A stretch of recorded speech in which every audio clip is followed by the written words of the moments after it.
our ability to remember music is phenomenal. We forget where we put our keys, but we, after 40 years of not listening to a song, we're still able to like hear the first two lines and we could sing the whole song.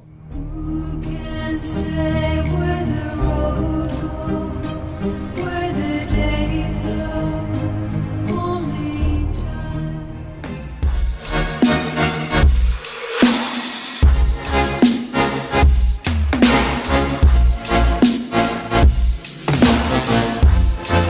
I'm barely standing on my feet. Take a look at yourself in the mirror and cry. Oh, what you doing?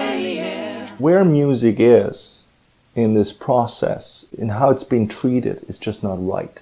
It's just not right for what it does.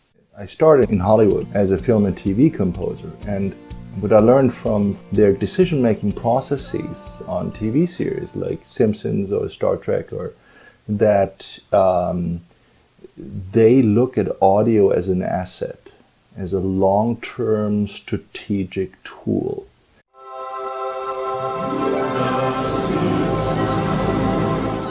For example, if I worked on Star Trek Next Generation for 3 years, and we had something called the Bible. There are probably 10, 12 motifs that you use when the Klingons attack or when there's dialogue on the bridge. You're with the back to the television, trying to get a beer on the commercial break, just from sound alone, from the language of what's on air, I have to detect right away, this can only be The Simpsons. This can only be Star Trek. Those themes, that's a return on investment. When I came back to Germany and working on commercials, that's what I was missing. Because these brands I would work on were extremely strong in their visual behavior. But auditory, it was subjective, it was arbitrary, it was all over the place. We're in the behavior change business at the end of the day. Behavior change from buying that car to buying that car. And we all know music has the deepest reach to our subconscious. Why don't we use that?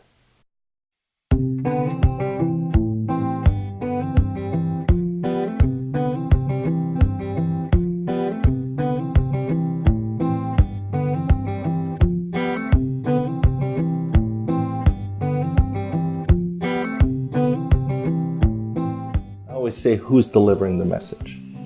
If I deliver it, guess what? Nobody's going to care. If Sir John Haggerty delivers the message, a lot of people care. I needed to have the critical mass, I call it. Out with the old and with the new, plant the seeds where nothing ever grew.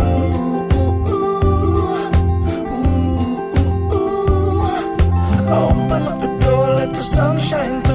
You believe in me and I believe in you.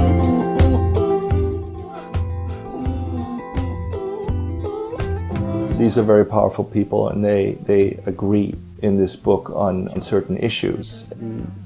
Think about music way too late. We should think about music in the very beginning of projects, and I always say think about it as a strategic tool. Look at the brand values and look at that you build some, I call it audio brand equity. So you have something to show for 5, 10, 20 years down the line. Certain brands have done this extremely successful. Audio branding is not a piece of music. It is a sonic language with which you speak as a brand.